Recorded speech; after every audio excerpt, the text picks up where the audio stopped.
नमस्कार दोस्तों, आप सभी का अपने YouTube चैनल एसएमसी क्लासेस में हार्दिक स्वागत है। दोस्तों, आज के इस सेशन में हम लोग यूपी टेट 2018 में आए हुए पर्यावरण अध्ययन से संबंधित महत्वपूर्ण प्रश्नों के बारे में विस्तृत चर्चा करने वाले हैं। तो चलिए आज का सेशन स्टार्ट करते हैं। ये रहा आज के सेशन का पहला प्रश्न। पहला प्रश्न है कि इनमें से कौन वर्तमान राष्ट्रीय महिला आयोग की अध्यक्षा हैं। पहला ऑप्शन है आपका गिरिजा व्यास, दूसरा है रेखा शर्मा, तीसरा है मालिनी भट्टाचार्य, चौथा है यास्मीन अबरार। आपको बताना है कि वर्तमान समय में राष्ट्रीय महिला आयोग की अध्यक्षा कौन है। देखिए, जब ये 2018 में एग्ज़ाम हुआ था तो 2018 में उस समय जो राष्ट्रीय महिला आयोग की जो अध्यक्षा थी वो कौन थी? वो थी रेखा शर्मा। कौन थी? रेखा शर्मा। और अगर हम वर्तमान समय की बात करें यानी कि वर्ष 2023 की, तो वर्ष 2023 में भी जो वर्तमान में राष्ट्रीय महिला आयोग की अध्यक्ष है वो कौन है?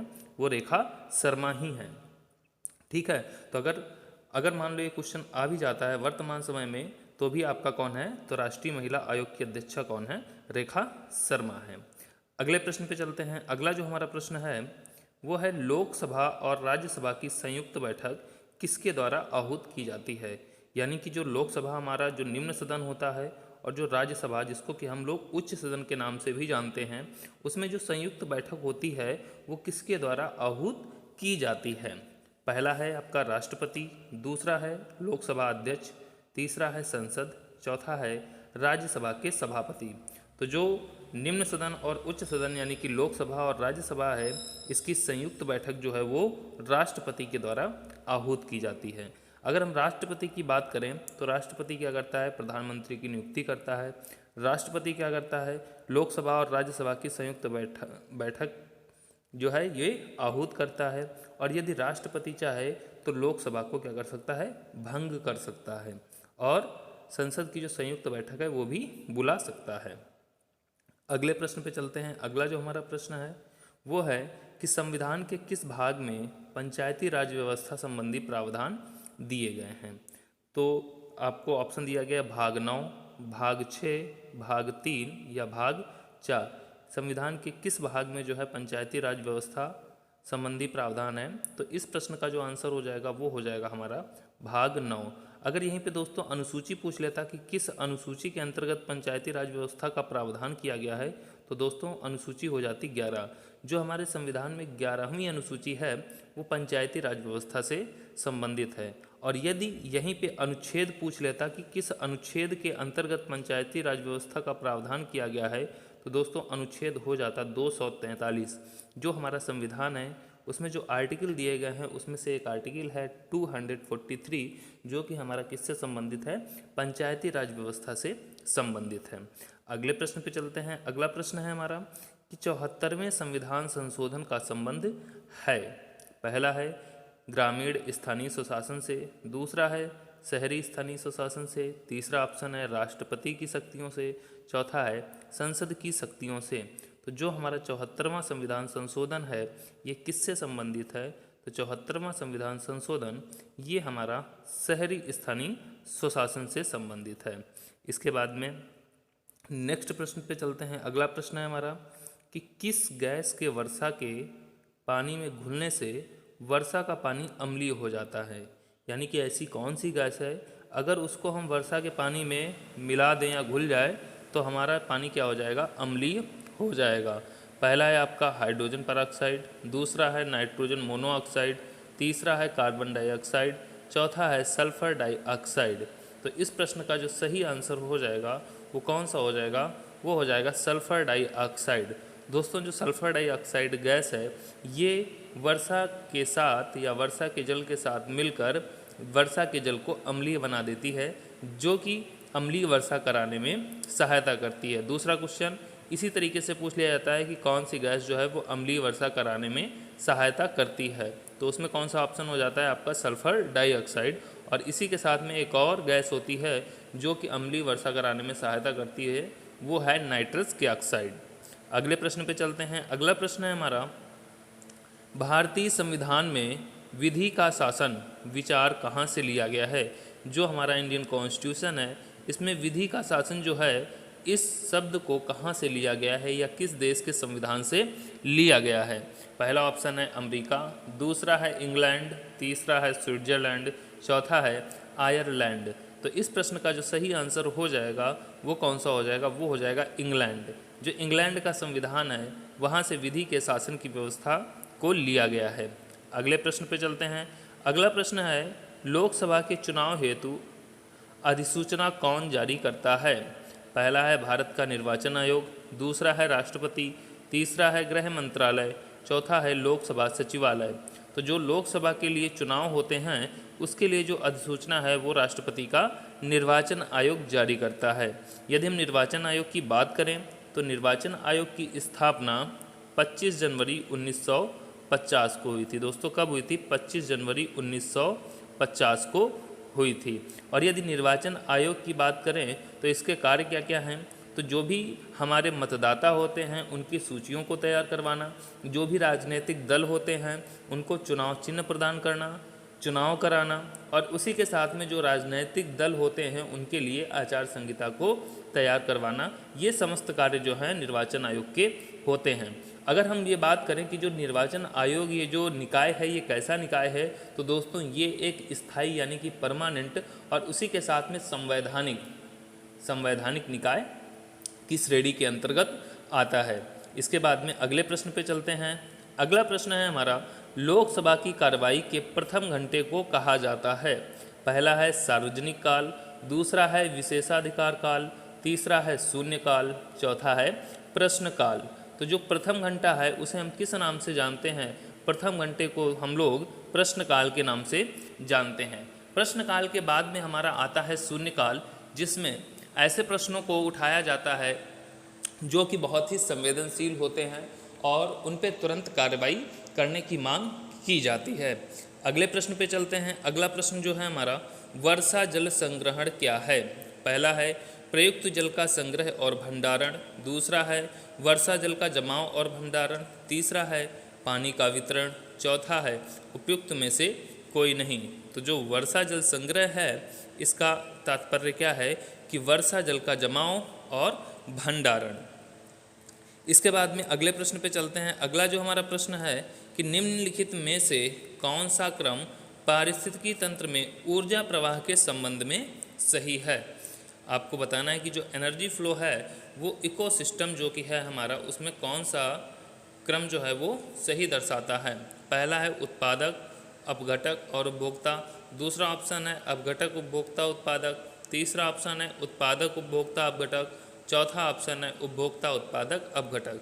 तो दोस्तों हम सभी लोग जानते हैं कि जो ऊर्जा का प्रवाह है वो प्रायः पारितंत्र में एक दिशीय होता है। और एक दिशीय का मतलब यानी कि जैसे कि हमारा फूड चेन होता है, यानी कि जो हमारी खाद्य श्रृंखला होती है, खाद्य श्रृंखला में सबसे पहले हमारा उत्पादक आता है, उसके बाद में फिर प्राथमिक उपभोक्ता आता है, उसके बाद में द्वितीयक उपभोक्ता आता है, फिर हमारा तृतीयक उपभोक्ता आता है और अंत में अपघटक आता है। यानी कि अगर हम इसको हमें एक सिस्टमैटिक ढंग से देखें तो सबसे पहले नंबर पे हमारा उत्पादक आएगा, फिर हमारा उपभोक्ता आता है और फिर अपघटक आता है। तो इस हिसाब से हमारा ऑप्शन कौन सा सही हो जाएगा? सी ऑप्शन हमारा करेक्ट आंसर होगा। अगले प्रश्न पे चलते हैं। अगला प्रश्न है हमारा भारतीय गैंडे कहाँ संरक्षित हैं? पहला है कॉर्बेट नेशनल पार्क, दूसरा है काजीरंगा नेशनल पार्क, तीसरा है बांदीपुर नेशनल पार्क, चौथा है गिर नेशनल पार्क। तो दोस्तों जो भारतीय गैंडे का संरक्षण जो किया जाता है वो कहाँ किया जाता है? वो काजीरंगा राष्ट्रीय उद्यान या काजीरंगा नेशनल पार्क में किया जाता है। और अगर हम राज्य की बात करें कि काजीरंगा नेशनल पार्क कहाँ अवस्थित है, तो दोस्तों ये असम राज्य में अवस्थित है। किस राज्य में अवस्थित है? असम राज्य में अवस्थित है। और जो काजीरंगा नेशनल पार्क है ये एक सींग वाले गैंडे के लिए फेमस है। इसके बाद में नेक्स्ट प्रश्न पे चलते हैं। अगला प्रश्न है हमारा कि कौन सी ग्रीन हाउस गैस वातावरण में सबसे अधिक मात्रा में उपस्थित रहती है? पहला ऑप्शन है प्रोपेन, दूसरा है एथेन, तीसरा है कार्बन डाइऑक्साइड, चौथा है मेथेन। तो हमें बताना है कि कौन सी गैस है जो ग्रीन हाउस गैस यानी कि जो वातावरण में सबसे अधिक मात्रा में उपस्थित रहती है। तो इसमें जो हो जाएगा वो हमारा कौन सा हो जाएगा? Carbon dioxide. दोस्तों जो कार्बन डाइऑक्साइड है वो हमारी ग्रीन हाउस गैस की श्रेणी में आती है या ग्रीन हाउस गैस में आती है। और ये जो है ग्रीन हाउस गैस में सर्वाधिक मात्रा में जो है वो वातावरण में पाई जाती है। लेकिन अगर हम बात करें कि ग्रीन हाउस इफेक्ट जो होता है, जो हमारा ओजोन परत है, ओजोन परत सबसे ज़्यादा इस परत को कौन प्रभावी करता है, तो वो CFC गैस है। अगले प्रश्न पे चलते हैं। अगला प्रश्न है हमारा, किस वर्णक की उपस्थिति के कारण पौधे हरे होते हैं? पहला ऑप्शन है कैरोटीनॉइड, दूसरा है लाइकोपीन, तीसरा है एंथोसाइनिन, चौथा है क्लोरोफिल। तो आपको बताना है कि जो पौधे होते हैं उनमें जो हरा रंग होता है वो किसके कारण होता है, किस वर्णक की उपस्थिति के कारण जो है पौधे हरे दिखाई देते हैं। तो उसमें पाया जाता है क्लोरोफिल। कौन कौन सा वर्णक पाया जाता है दोस्तों? तो क्लोरोफिल नामक वर्णक जो है ये वहाँ पे उपस्थित होता है, जिसके कारण जो है प्रकाश संश्लेषण की क्रिया पूर्ण होती है। अगर क्लोरोफिल पौधों में न पाया जाए तो प्रकाश संश्लेषण की क्रिया संपूर्ण नहीं हो सकती। इसके बाद में नेक्स्ट प्रश्न पे चलते हैं। अगला जो प्रश्न है हमारा, मानवीय गतिविधियाँ जो पृथ्वी पर जलवायु परिवर्तन के लिए जिम्मेदार हैं, आपको बताना है वो कौन सी गतिविधियाँ हैं। पहला है वनों को जलाना, दूसरा है कृषि क्रियाकलाप, तीसरा है एरोसोल कैन का उपयोग, चौथा है उपयुक्त सभी। तो इसमें जो है जलवायु परिवर्तन के लिए ये सारी की सारी जो गतिविधियां हैं वो क्या हैं, जिम्मेदार हैं, इसलिए ऑप्शन क्या हो जाएगा, उपयुक्त सभी हो जाएगा। अगले प्रश्न पे चलते हैं। अगला प्रश्न है हमारा, यूफोरबिएसी फैमिली की कौन सी फसल बायोडीजल उत्पन्न करने के लिए जानी जाती है? पहला है जेट्रोफा, दूसरा है कैडलनट ट्री, तीसरा है कॉपर लीफ, चौथा है सर्पगंधा। तो हम सभी जानते हैं कि जो बायोडीजल उत्पन्न करने वाली फसल है वो कौन है, वो है जेट्रोफा। जेट्रोफा जो है उससे हम बायोडीजल उत्पन्न करते हैं। नेक्स्ट प्रश्न पे चलते हैं। अगला हमारा प्रश्न है, जड़ी बूटियों की रानी भारत की सबसे पवित्र जड़ी बूटी है। इस औषधीय पौधे का हिंदू धर्म में महत्व है और इसका वानस्पतिक नाम ऑसिमम सेक्टम है। इसको सामान्यतः किस नाम से जाना जाता है? तो आपको बताना है कि 4 ऑप्शन आपको दिए गए हैं, इसमें से कौन सा ऐसा पौधा है जो कि हिंदू धर्म में अपना विशेष महत्व रखता है, साथ ही साथ वो जड़ी बूटी का भी काम करता है और उसका जो साइंटिफिक नेम है वो है ओसिमम सेक्टम। ऑप्शन है आपका तुलसी, दूसरा है रोजमेरी, तीसरा है अजवाइन के फूल, चौथा है धनिया। तो आपको बताना है कि इसमें कौन सा ऑप्शन सही होगा। तो दोस्तों इस प्रश्न का जो सही आंसर होगा वो होगा तुलसी। तुलसी का जो साइंटिफिक नेम है वो क्या है, ऑसिमम सेक्टम। और ये जो है हिंदू धर्म में बहुत ही महत्वपूर्ण योगदान रखता है। इसके साथ साथ ये औषधि गुण भी रखता है। अगले प्रश्न पे चलते हैं। अगला जो हमारा प्रश्न है, पीने के लिए सुरक्षित पानी को क्या कहते हैं? पहला है पीने योग्य पानी, दूसरा है आसुत जल, तीसरा है ताज़ा जल, चौथा है नल का पानी। तो इस प्रश्न का जो सही आंसर हो जाएगा वो क्या हो जाएगा, पीने योग्य पानी। जो पीने के लिए सुरक्षित पानी होता है उसे हम क्या बोलते हैं, पीने योग्य पानी। नेक्स्ट प्रश्न पे चलते हैं। अगला जो हमारा प्रश्न है, वर्ष 1984 की भोपाल गैस त्रैसदी निम्न में से किस गैस के रिसाव के कारण हुई थी? पहला है मिथाइल आइसोसाइनेट, दूसरा है नाइट्रस ऑक्साइड, तीसरा है मीथेन, चौथा है कार्बन मोनोऑक्साइड। तो जो भोपाल गैस ट्रेजेडी हुई थी वो किस गैस के रिसाव के कारण हुई थी? तो ये दोस्तों हुई थी मिथाइल आइसोसाइनेट के कारण, जिसमें लाखों की संख्या में जो है व्यक्ति मरे थे। इसके बाद में नेक्स्ट प्रश्न पे चलते हैं। अगला जो हमारा प्रश्न है वो है, विश्व पर्यावरण दिवस कब मनाया जाता है? पहला है 2 दिसंबर, दूसरा है 16 सितंबर, तीसरा है 5 जून, चौथा ऑप्शन है 11 जुलाई। तो दोस्तों जो विश्व पर्यावरण दिवस है वो 5 जून को मनाया जाता है। इसके बाद में नेक्स्ट प्रश्न पे चलते हैं। अगला जो हमारा प्रश्न है, MS स्वामीनाथन एक क्या थे? पत्रकार थे, कृषि वैज्ञानिक थे, पारिस्थितिकी वैज्ञानिक थे या फिर पक्षी वैज्ञानिक थे? तो दोस्तों जो डॉक्टर MS स्वामीनाथन थे वो एक कृषि वैज्ञानिक थे और जो कि इनको जो है भारत में हरित क्रांति का जनक भी कहा जाता है। क्या कहा जाता है? हरित क्रांति का जनक कहा जाता है। और इन्हें जो है विज्ञान एवं अभियांत्रिकी के क्षेत्र में वर्ष 1989 में इन्हें जो है भारत सरकार द्वारा पद्म विभूषण से भी सम्मानित किया गया था। इसके बाद में नेक्स्ट प्रश्न पे चलते हैं। अगला प्रश्न है वर्ल्ड वाइल्ड लाइफ इंस्टीट्यूट या wild life institute of India यानी कि WII कहाँ स्थित है? नई दिल्ली, कोयम्बटूर, अहमदाबाद या फिर देहरादून।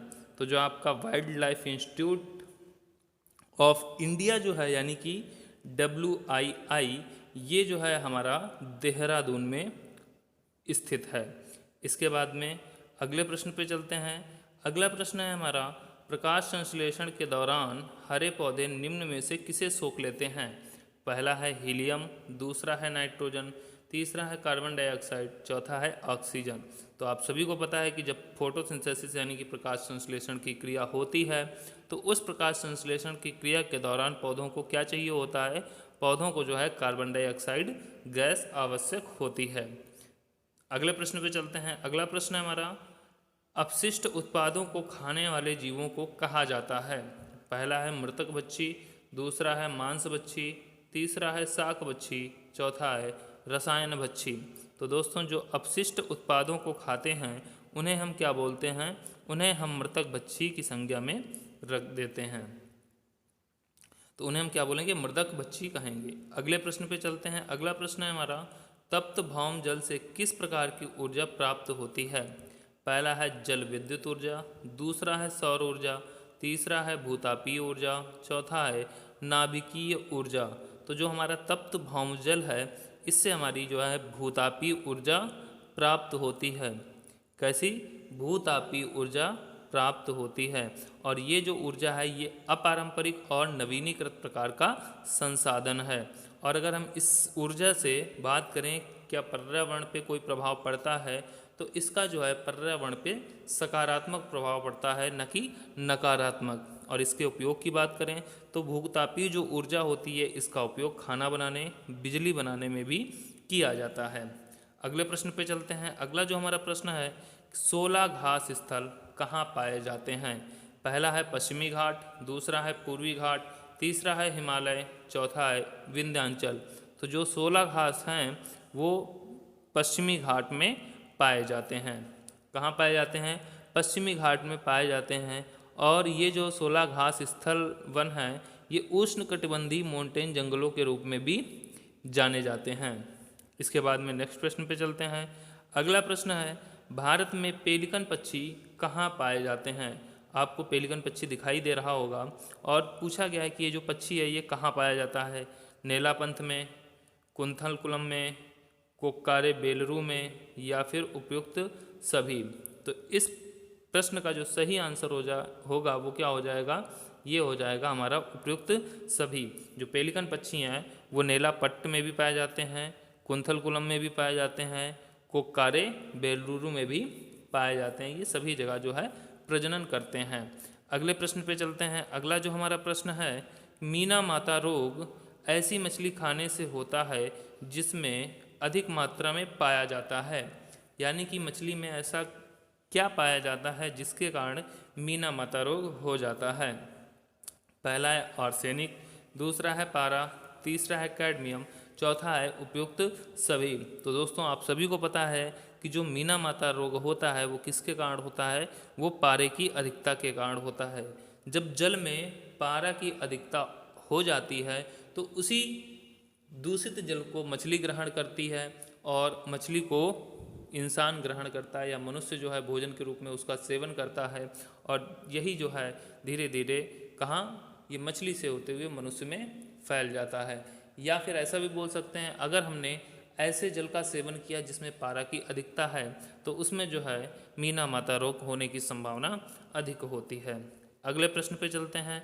अगला प्रश्न है हमारा ओजोन परत का अधिकतम ह्रास निम्न में से किस पर हुआ है?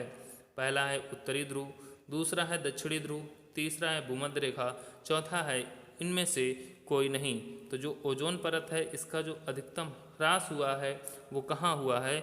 वो हुआ है दक्षिणी ध्रुव पे। कहाँ पे? दक्षिणी ध्रुव पे देखने को मिलता है। या फिर हम अंटार्कटिका भी बोल सकते हैं, अंटार्कटिका पे भी ऑप्शन दिया जा सकता है।